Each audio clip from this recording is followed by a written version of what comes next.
Bonjour les amis, alors aujourd'hui je vous fais une petite vidéo pour... Alors c'est pas vraiment sur demande mais c'est un petit peu par rapport à des téléphones que je reçois, des messages que je reçois. Il y a pas mal de gens qui, à l'arrivée des fraîcheurs de l'automne, ont des petites baisses de morale, ont des petites baisses de régime et puis me disent, malgré un travail qu'ils font sur différents axes, pas forcément un travail avec moi mais des travaux qu'ils font sur eux à travers plein de choses, leur alimentation, leur façon de revoir leur carrière professionnelle ou toutes sortes de choses qu'on peut faire dans sa vie, se trouvent tout d'un coup un petit peu affaiblis, un petit peu ramassés, et une baisse de morale. Et en fait, je vous fais ce petit partage de réflexion aujourd'hui pour vous rassurer quelque part et puis vous dire qu'il faut aussi savoir accueillir ça. Pour vous rassurer dans le sens où c'est normal avec les saisons qui changent que aussi notre caractère, notre bien-être vivent des moments de changement, des périodes, on va appeler ça des périodes d'adaptation. Et en fait je me rends compte, enfin, je constate ça mais c'est pas un jugement, mais je constate que finalement les gens sont aspirés à aller mieux, être dans le bien-être, à vraiment viser tout ce qu'il y a de positif et de le mettre en place dans leur vie, de se faire du bien, d'être au mieux possible, de faire une phrase que j'aime beaucoup, de faire la meilleure expérience d'eux-mêmes. Et c'est une super bonne chose, moi le premier, j'essaye ça. Simplement, ça ne veut pas dire que ça doit absolument être tout le temps comme ça, d'une façon incontournable, on doit être dans le bien-être positif et tout. Il y a plusieurs passages dans la vie, il y a plusieurs choses qu'on va traverser et dans ces passages-là, il y a des moments un peu plus difficiles, il y a des moments d'acclimatation, il y a des moments d'adaptation, il y a des moments de faiblesse, il y a des moments de fatigue, puis il y a des moments de force, il y a des moments de joie, il y a des moments de merveille. Ça fait partie du chemin qu'on fait, quoi. On va passer par des moments d'hiver où on se récaille, on va passer par des moments d'été où on peut se reposer et se faire dorer au soleil. Et je pense qu'il y a pas mal de choses que les gens ont de la difficulté peut-être à prendre en considération dans leur mieux-être ou dans leur mal-être.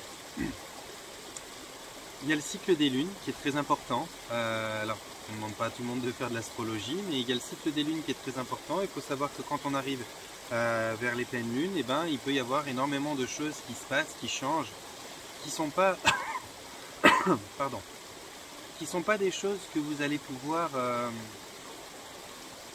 voir d'une façon évidente. Hein. C'est subtil. Mais on note quand même que l'excitation est plus présente au moment des pleines lunes, dans les jours qui la précèdent ou dans les jours qui la suivent. Et beaucoup de personnes ont de la peine à trouver le sommeil, soit le soir de pleine lune, soit dans les jours avant ou après. Il y a pas mal de choses de ce ordre-là qui se passent. J'ai un ami qui avait des discothèques, des bars, j'en ai plusieurs d'ailleurs, qui avaient des lieux de rencontres, de sorties, d'événementiels. Et ils ont tous fait le même constat. À chaque fois que j'en ai parlé avec eux, ils m'ont dit non mais c'est incomparable. Ils ont fait le constat que les soirs de pleine lune, dans leur environnement, dans leur établissement, il y avait beaucoup plus de bagarres dans leurs bars et dans leurs discothèques que les soirs où il n'y avait pas la pleine lune. Pardon. Donc ça c'est pas quelque chose que la personne qui va se battre, en l'occurrence dans la discothèque, va sentir, va pas dire ah je suis énervé parce qu'il y a la pleine lune. Enfin, en attendant elle va finir par se battre et il y a beaucoup de choses qui se passent de cette manière là aux alentours des dates de pleine lune. Donc soit juste avant, ou soit juste après, ou même pendant. Donc il y a la lune, il y a le climat, on sait que c'est un petit peu plus gris, que c'est un petit peu plus froid l'automne. Je ne sais pas où vous habitez, mais moi dans ma région il va commencer à y avoir du brouillard, bien que de moins en moins, mais je ne suis pas tellement fier du pourquoi il y en a moins. Il y en a moins parce qu'il y a de plus en plus de construction, de moins en moins de champs, de moins en moins d'espaces verts, et puis ben, au final ça donne quoi? Ça donne qu'il y a moins d'humidité. Mais voilà la fraîcheur qui s'installe. D'ailleurs dans la caméra je vois qu'il y a déjà la fumée et la vapeur qui sort de la bouche. Donc il y a toutes ces choses-là qui vont vous demander à vous, à votre corps de vous adapter, et qui vont peut-être vous demander plus d'énergie à certains moments, et donc peut-être prendre un petit peu de ce que vous avez sur le moral en positif. Maintenant, alors on n'est peut-être pas tous pareil pour ce que je vais vous dire, mais maintenant on arrive à une saison où il fait un peu plus froid, puis tout d'un coup, enfin moi en tout cas ça me le fait, on a tendance à vouloir manger des trucs qui sont un petit peu moins légers, un petit peu, voilà, je veux dire la raclette, le machin, le truc, un petit peu de lard, ou je sais pas quelle autre chose qui soit grasse, et qui sont pas forcément les meilleures choses pour notre santé. Et l'alimentation donc est aussi un point qui va faire partie du ressenti que vous vivez chaque jour. C'est-à-dire que l'alimentation, en fonction de qu'est-ce que vous mangez, le temps que vous prenez pour digérer, l'énergie que ça demande à votre corps, eh ben, ça va vous laisser plus de batterie pour être de bonne humeur et positif qu'autre chose. Les fêtes que vous allez faire, est-ce que vous avez fait une fête où vous avez bu un petit peu, vous avez fumé un peu trop, ou ceci ou cela? Faut pas croire que juste le lendemain, sous prétexte que vous vous êtes reposé, que vous avez fait la grasse mat à la suite d'une sortie en boîte, vous avez récupéré. Non, récupérer d'une fête, c'est 15 jours à 3 semaines. Pareil, à un niveau subtil. Peut-être que le mal de tête, il passe le lendemain, les envies de vomir aussi. Mais votre corps, lui, ça va lui demander. Normalement, on dit que ça prend à peu près 40 jours. Pour chaque bêtise qu'on fait, ça prend à peu près 40 jours de rattrapage derrière. Or, c'est rare qu'on laisse 40 jours de repos à notre corps. Ça veut dire que à la suite de cette fête, vous allez prendre 2-3 jours, puis peut-être que le week-end prochain ou dans 15 jours, ouais, il y a un anniversaire, il y a un truc, il y a un bidule. Et donc du coup, vous remettez le couvercle, quoi. Et le corps, il n'a pas le temps, il accumule un petit peu des toxines, vous allez le voir à travers votre peau. Il y a différents éléments de corps, j'en ai déjà parlé dans d'autres vidéos, mais il y a donc les intestins, les reins, la peau et les poumons qui sont les émonctoires, qui sont donc les choses qui évacuent les toxines de votre corps. Les intestins, je ne vous fais pas de dessin, vous savez ce que c'est ce qui vous ballonne, c'est ce qui fait que vous avez quelque chose qui ne va pas dans le ventre, c'est ce qui fait que vous êtes lourd, que vous n'avez pas d'énergie. Les reins, vous connaissez aussi, c'est ce qui filtre vos urines, c'est ce qui va demander beaucoup d'eau, c'est ce qui va détester toutes les choses chimiques. Alors pour ceux qui ont fait des expériences d'acide, d'ecstasy, de choses comme ça, les reins, c'est une abomination pour les reins, ou ceux qui prennent des cocaïnes ou des choses comme ça. Tous les produits qui sont chimiques, les alcools qui sont les moins naturels vont affecter les reins. Il y a les poumons, les poumons c'est l'environnement là où vous respirez, et puis la qualité de votre air, quand vous allez en nature, respirer de l'air frais ou pas.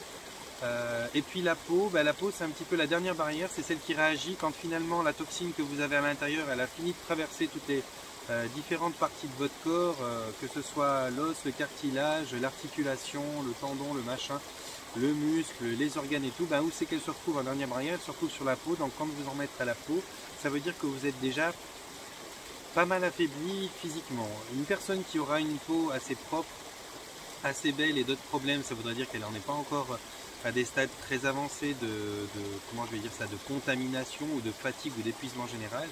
Mais une personne qui en arrive à avoir des problèmes de peau, ça veut dire qu'elle a pas mal tiré sur la corde et que toutes les autres parties, que ce soit les reins, les intestins, les poumons, je les compte pas trop, c'est vraiment lié à l'environnement, à l'oxygène que vous respirez, à l'air frais que vous prenez, la pollution de l'endroit où vous habitez ou pas. Mais quand vous en arrivez à la peau, ça veut dire que voilà, toutes les autres couches ont déjà essayé d'évacuer et puis on en arrive à la peau. Ce qui se passe, c'est que pour que tout ça fonctionne bien, parce qu'il y a des gens qui vont dire ouais mais je mange sainement, je fais attention, j'ai du repos depuis quelques temps et donc du coup ça va pas forcément mieux. Mais il faut un paquet de temps, il faut quelques mois pour que l'organisme il arrive à assimiler les aliments sains que vous allez lui amener. Parce que au niveau de l'alimentation, quand vous avez mangé de la merde pour être vulgaire pendant longtemps, alors pas de bolognaise, machin, truc et tout, sans même parler de faire que des McDo ou des choses comme ça, hein. Mais quand on est, je sais pas, sur allez, une quinzaine de repas à la semaine, quand on est à manger de la confiture, du fromage, du beurre, de la mayonnaise, des machins, même si on mange des légumes et tout ça, mais si à chaque fois que vous prenez un poisson, vous mettez de la mayo avec au lieu du citron, si quand vous prenez des pâtes, il y a une sauce à la crème et tout ci et tout ça, ça s'accumule parce que ça se digère mal. Les gens qui vont manger du gluten vont avoir la paroi d'absorption au niveau des intestins qui va être très engluée, gluten, englué. Et donc la surface d'absorption va être réduite, mais pas par 2 ou par 3, par des centaines de points inférieurs. Et puis vous allez vous retrouver avec finalement un système d'assimilation des aliments qui est nettement réduit, ce qui fait que quand vous allez couper tout ça pour passer à quelque chose de sain, vous allez manger que des fruits, que des légumes pendant, je sais pas, une semaine, 2 semaines, 3 semaines, 1 mois, eh bien vous allez vous rendre compte que finalement vous assimilez pas tant que ça. Il va vous falloir peut-être 2 ou 3 mois d'assainissement du terrain, le terrain, votre corps, pour que enfin toutes les parties lésées de votre anatomie, toutes les parties fatiguées, affaiblies, qui ont besoin d'abord de se reposer avant de pouvoir assimiler les bons nutriments, eh bien se reposent. Une fois qu'elles se seront reposées, là votre nourriture saine vous servira à quelque chose. Mais dans les 2-3 premiers mois, vous changez votre régime alimentaire pour passer à quelque chose de plus sain, ben vous n'en verrez pas forcément les bénéfices. C'est pour ça qu'on conseille très souvent, moi le premier, de passer par des jeûnes pour carrément mettre la machine digestive au repos. La machine se repose totalement quand on est en jeûne, ou en tout cas jeûne intermittent. Et puis on se retrouve là avec une machine qui d'abord se nettoie, se repose et se purifie avant qu'on puisse lui envoyer quelque chose de pur. Mais quand elle est sursollicitée, qu'elle est affaiblie, ben vous avez beau lui donner quelque chose de merveilleux, ça ne fonctionne pas. Ça c'est au niveau alimentaire.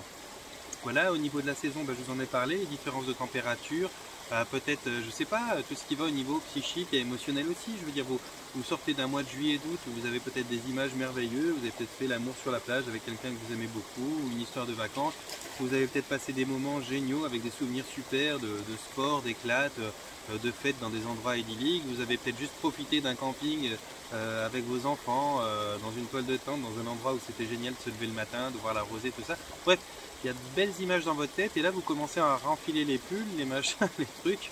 Ils ont repris l'école, le rythme des gens a accéléré de nouveau. Les journées se raccourcissent, donc fini la terrasse le soir jusqu'à telle heure parce qu'il commence à faire frisquer.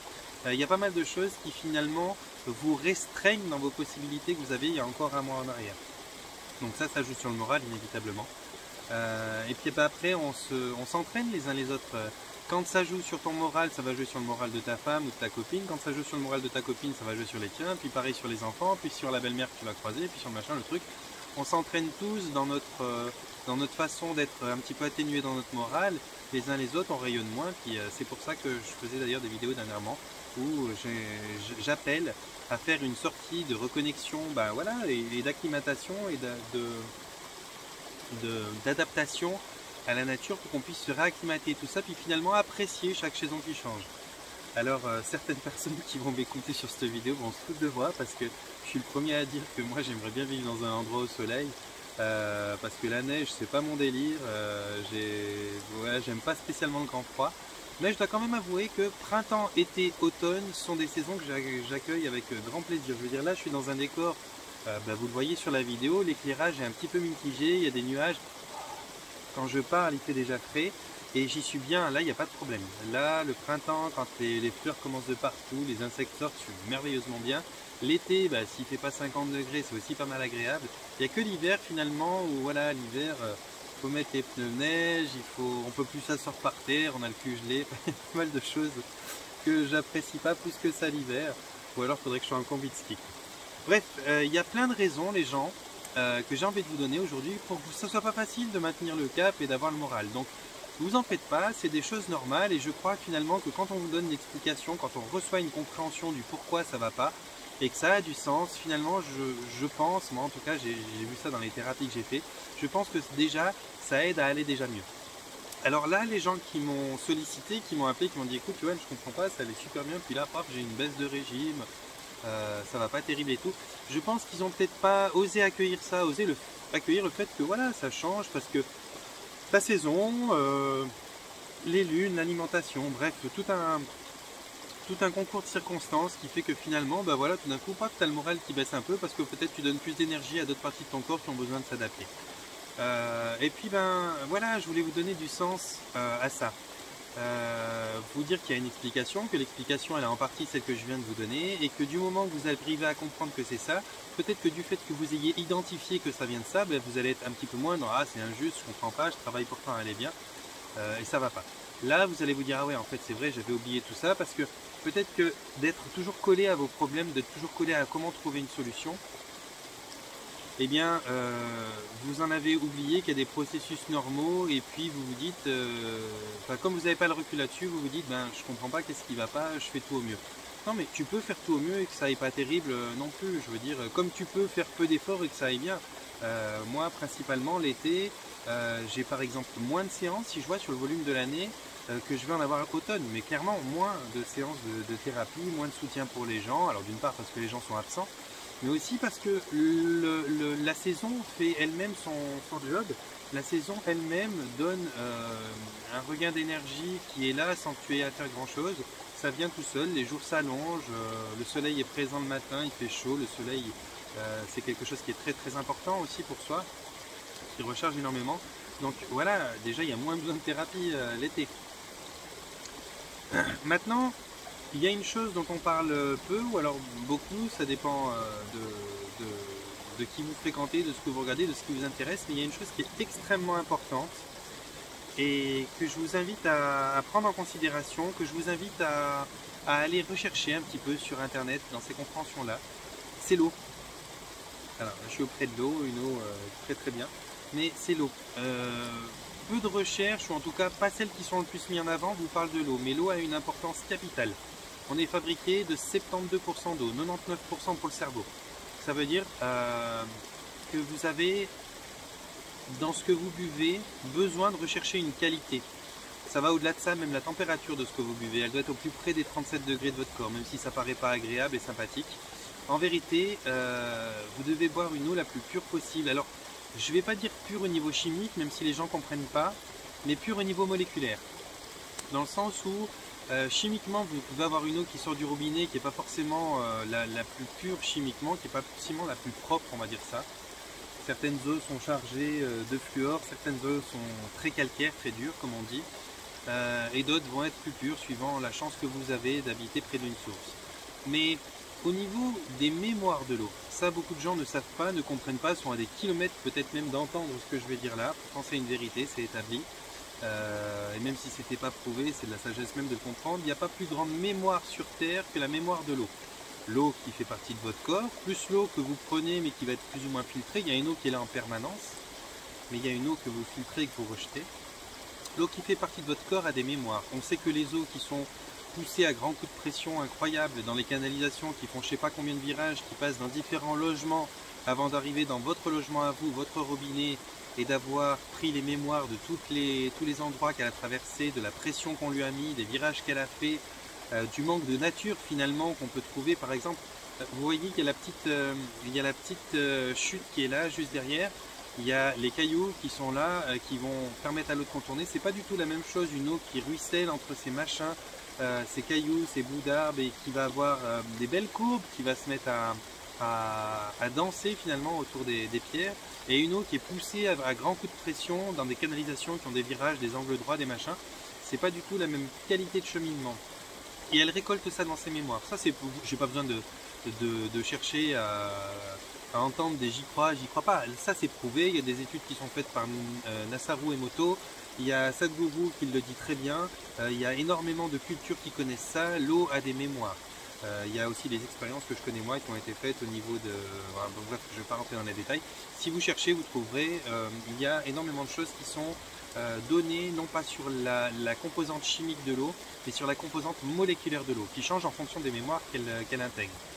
Et donc, quand vous récupérez cette eau qui a été un peu malmenée, qui sort chez vous chimiquement pas spécialement propre, mais que déjà vous prenez soin, en Inde par exemple, ou dans d'autres cultures, il est connu que quand on reçoit l'eau, on ne la boit pas tout de suite.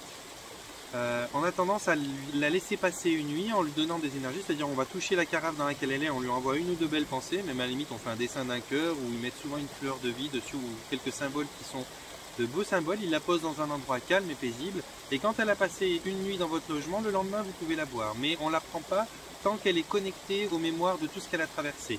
Il est important de lui donner la possibilité de s'adapter à votre logement, à vos énergies avant que vous la buviez, pour qu'elle soit au plus près de votre constitution moléculaire à vous, qu'elle soit au plus près de votre eau à vous. Donc, il serait intéressant peut-être de faire un essai, parce que c'est toujours pareil, de parler sans savoir, c'est pas intéressant. Moi, je l'ai fait, hein. Mais il serait intéressant pour vous qui vous posez des questions, qui avez la flemme d'aller chercher sur internet ou sur d'autres choses mises à votre disposition pour trouver l'information. Il serait intéressant pour vous peut-être d'essayer de faire pendant 2-3 mois ce processus avec l'eau, plutôt que de la boire direct à la sortie du robinet, prendre une carafe filtrante sur laquelle vous dessinez un petit cœur, et à chaque fois qu'elle sort, vous prenez 15 secondes, 10 secondes, 5 secondes pour dire ben voilà, je t'aime, je suis reconnaissante de t'avoir ici, je te laisse être en paix et te reposer avant que je te consomme. Juste vous lui dites ça, uniquement ça, et vous la buvez, je ne sais pas, en tout cas 18 heures après minimum. Vous avez une petite réserve, de toute façon si vous avez 2 litres d'avance c'est bon. Et puis de voir ce que ça donne au bout de 3 mois, voir s'il y a quelque chose qui change chez vous. Et là vous serez étonné, vous serez surpris, et même si vous n'êtes pas capable de le comprendre, même si vous n'êtes pas capable de savoir comment ça fonctionne, On s'en fout, il n'y a personne qui comprend l'amour, il n'y a personne qui sait comment ça fonctionne, mais on est capable de mourir et de tuer par amour. Il y a des forces comme ça qui sont en jeu, qui vont vous demander simplement d'essayer, d'arrêter un petit peu de faire les saint Thomas, d'arrêter un petit peu de toujours vouloir avoir des preuves formelles et scientifiques, bien que pour ce cas-là précis il y en ait, mais simplement d'expérimenter, parce que les gens ont perdu leur lucidité à force de toujours vouloir croire des bouts de papier, des bouts d'écran qui lisent, mais ils n'expérimentent plus. Expérimentez, expérimentez, essayez ça, vous allez voir, ça va changer votre vie. Pourquoi je vous dis que ça va changer votre vie? Parce que comme je vous le disais, on est fait de 72% d'eau. Ça veut dire que c'est un petit peu comme si c'était la chose quand même la plus importante que vous puissiez consommer, l'eau. Puisque vous êtes fait de 72% d'eau, elle est 72 fois plus importante que le reste. L'alimentation, c'est ce qui représente la terre dans votre corps, parce qu'on est fait d'eau, d'air, de terre et de feu. L'alimentation, elle représente la terre dans votre corps, elle représente 6% environ. 13%, elle représente 13%. 13% de votre alimentation étant 13%, si vous avez une bonne alimentation, c'est bien, mais ça reste jamais que 13%, donc c'est pour ça qu'on peut se permettre pas mal d'écart. L'air, ça représente 6% de votre corps. Dans vos cellules, dans chacune des parties de votre corps, il y a aussi de l'air, pas uniquement celle que vous inspirez et que vous expirez dans vos poumons, vraiment il y a de l'air qui est là, il y a de l'oxygène dans vos muscles, il y a vraiment un taux d'air dans votre corps qui est de 6%. Ça aussi c'est pareil, c'est peu connu, mais c'est là. Donc la qualité de votre air est importante, mais finalement l'air dans votre fonctionnement, il représente que 6% de votre être. Le feu, c'est le soleil très important, mais il n'est pas, je me rappelle plus maintenant du pourcentage, mais 72, c'est ça, 72 plus 13 plus 6, voilà, c'est ce qui reste. Donc vous allez comprendre que c'est très important le soleil, mais encore une fois, c'est pas ce qui va tuer.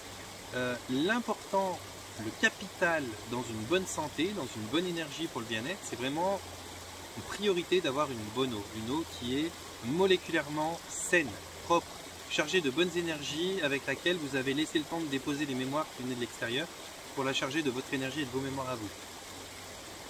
Faites des recherches, regardez, vous allez être agréablement surpris parce que c'est vraiment quelque chose qui est simple, finalement c'est à portée de tout le monde de faire ça. Ça ne demande pas d'acheter des choses ou de financer une industrie, c'est vraiment à votre portée. Et puis une fois que vous avez mis tous ces paramètres ensemble et que vous avez déjà fait quelque chose, il restera malgré tout votre rythme, les fréquentations que vous avez et les choses que vous vivez, les gens qui vivent avec vous aussi, qui ont un certain impact sur vous, qui vont faire partie de ce processus de montée de bien-être et descente de bien-être. Et dans ces montées de bien-être et dans ces descentes de bien-être, il y a toutes ces choses qui sont tous les concours de circonstances qui se mettent en place pour vous y aider ou pour vous freiner dans ce processus-là. Donc voilà, aujourd'hui mon petit partage de réflexion, ma petite communication, c'est quelque chose que je vous donne comme ça, c'est de faire attention bien sûr à tous ces paramètres-là, votre nourriture, votre eau, votre air, le soleil. Prendre le temps pour venir s'exposer dans des endroits de nature comme ça, avec votre chien si vous en avez un, ou avec votre vélo, ou avec vos amis. Bref, ça n'a pas vraiment d'importance, mais faites-le pour vous, faites-le d'une bonne manière, essayez de le faire dans le calme et dans la bonne humeur, voilà, si vous pouvez. Si vous méditez, parfait, essayez de méditer, encore une fois, reconnectez-vous, c'est super. N'hésitez pas à enlacer un arbre, encore une fois, il n'y a pas un écran qui va vous prouver que vous avez chargé de 5, 6, 8, 10%, mais faites-le, ça va vous faire vraiment beaucoup de bien. Ça transmet les énergies telluriques là où vos semelles en caoutchouc ne vous permettent pas de les transmettre. Vous marchez pieds nus, mais bon, il fait un peu froid maintenant. Et puis voilà, essayez de vous entourer de bonnes personnes, faites la fête, mais faites la fête de l'être, faites pas la fête de la beuverie. Faites la fête, c'est-à-dire passer des bons moments au coin d'un feu ou avec de belles personnes que vous aimez, communiquer, faites des jeux de mots sympas sans pour autant vous déchirer la tête. Si vous pouvez, vous verrez que ça aussi, ça aide à choper de la bonne humeur plutôt que d'aider à vouloir dormir demain la grasse matinée complète parce que faut que vous vous reconstruisiez. Pardon. Et puis, surtout, accueillez. Il fait partie d'un processus de savoir-être, de savoir bien être, de savoir bien vivre, de savoir accueillir aussi, comme je l'ai dit dans d'autres vidéos, ses faiblesses, ses moments de calme, ses moments de fatigue. Ça fait partie des choses. Des fois, il faut savoir soupirer. Vous verrez que quand vous accueillez ça, ça aura moins tendance à vouloir s'extérioriser et à sortir sous forme de mauvaise humeur ou sous forme de fatigue. Quand vous savez accueillir votre faiblesse, votre épuisement, l'accueillir, ça ne veut pas dire le propager verbalement chez tout le monde et vous plaindre.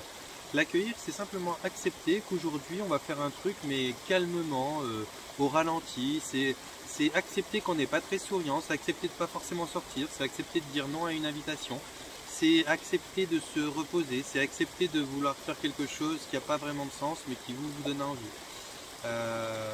C'est accepter de ne rien faire aussi. Et quand vous savez accepter ça, quand vous savez laisser à la partie de votre être qui a envie de s'exprimer là-dessus, sur le j'en ai plein le cul, quoi, quelque part, eh bien, comme elle peut s'exprimer et comme elle peut spontanément sortir et exister sur le moment où elle est là dans votre être, et que vous ne cherchez pas forcément à la contrer, à dire non, non, je vais battre ce symptôme-là, je vais être plus fort dans le positif et tout ça, mais non, vous la laissez s'exprimer. Quand vous faites ça, eh bien, elle va pas taper plus fort un petit peu plus tard. Parce que quoi qu'il arrive, elle est là, elle s'accumule sous forme de toxines, sous forme de fatigue, sous forme d'épuisement, sous forme de ras-le-bol, sous forme de mauvaise humeur. Et donc elle s'accumule, et vous avez beau faire bonne figure ou répondre à un employeur qui vous dit j'en ai rien à foutre, tu dois faire ce que je te dis. À bout d'un moment, quand elle sera trop accumulée, quand il y en aura trop, bah, c'est un petit peu le principe de la goutte d'eau qui fait déborder le vase, jusqu'à la pété de plomb, jusqu'au burn-out, jusqu'à la dépression, jusqu'à la mauvaise humeur, jusqu'à l'irritabilité. Et donc, ça fait aussi partie des choses qui sont liées à l'adaptation, à l'acclimatation, à votre environnement et aux saisons et aux choses comme ça, de savoir accueillir les moments où c'est plus compliqué. Les arbres savent très bien rayonner, avoir plein de feuilles, vous recharger d'énergie, filtrer notre air pour nous le donner plus pur. Ils ont un processus de photosynthèse à travers les feuilles qui est d'une complexité, d'une rapidité qui est juste hallucinante. Et l'hiver, l'automne, ils savent très bien arrêter complètement d'être ce qu'ils sont, arrêter de filtrer, arrêter de tout ça. Ils n'ont plus de feuilles, ils font plus de photosynthèse spécialement, ils sont dans un état d'endormissement, ils sont vraiment rayonnants. Quand vous regardez dans la forêt, les couleurs sont jolies parce qu'il y a les feuilles d'automne, mais quand elles sont toutes tombées, finalement, c'est des arbres biscornus qui sont pas coiffés, qui sont pas... Voilà, ça donne vite un climat très différent, plus piquant, plus écorché, plus abîmé. Et ils s'en foutent les arbres, ils savent accepter ça, ils savent accepter d'être cette source de bonheur qui vous donne de l'oxygène et vous procure de l'ombre en plein été.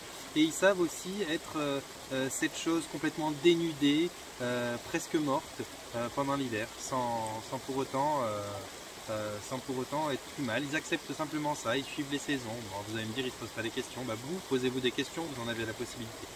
Accueillez les saisons, essayez de faire au mieux pour comprendre que voilà, vous aussi vous allez passer par des changements d'état, et que c'est normal. Du moment que vous allez accueillir ça, que ça va avoir du sens pour vous, vous allez vous dire bon, c'est pas parce que je fais faux, c'est parce qu'il y a aussi plein d'autres choses qui rentrent en compte, et bien ça vous permettra de dépasser ça plus vite. Voilà, je vais pas m'étendre plus là-dessus, j'ai même l'impression d'avoir été un peu brouillon aujourd'hui. Je vais vous la mettre comme ça parce que ça aussi je l'accepte. Voilà, moi aussi je suis actuellement dans une période, non pas d'une mauvaise période, mais ça fait un petit peu les montagnes russes. J'ai des moments où je suis un petit peu, peut-être un peu colérique ces temps. Je ne suis pas colérique contre quelqu'un spécialement. Je suis en colère un peu, je vous l'avoue, contre l'humanité, pas parce qu'elle fait mal selon moi, parce qu'elle est crédule, parce qu'elle est pas lucide, parce qu'elle se laisse embourber dans des choses incroyables. Et puis en même temps, je suis aussi fier d'elle parce que quand je vois ce qui se passe, ces mouvements, les gilets jaunes, les véganes, toutes les choses qui se mettent en place pour la nature, contre la chasse, tous ces messages qui sont un petit peu colériques aussi, mais qui montrent qu'il y a des gens qui se soucient un peu de tout ça, je suis aussi fier à ce moment-là. Donc voilà, moi aussi je passe par mes processus. Je vous envoie donc un grand panier de bisous. J'espère que vous pouvez recevoir l'énergie de ce bel endroit dans lequel je suis. Je vous laisse me mettre un pouce bleu, c'est bienvenu si jamais les vidéos vous plaisent et que vous voulez les rendre plus visibles. Abonnez-vous à ma chaîne, créez un compte Google, prenez 5 minutes pour ça, plus on est d'abonnés, plus c'est sympa. Et puis partagez si vous les trouvez intéressantes, si ça veut peut-être conforter quelqu'un qui n'a pas le temps de venir s'occuper de lui, de regarder une vidéo comme ça de 20 minutes, une demi-heure chez lui quand il a 2 minutes de calme avec des explications qui pourraient lui parler, pourquoi pas, partagez-les si ça vous parle. Et puis portez-vous bien, prenez soin de vous.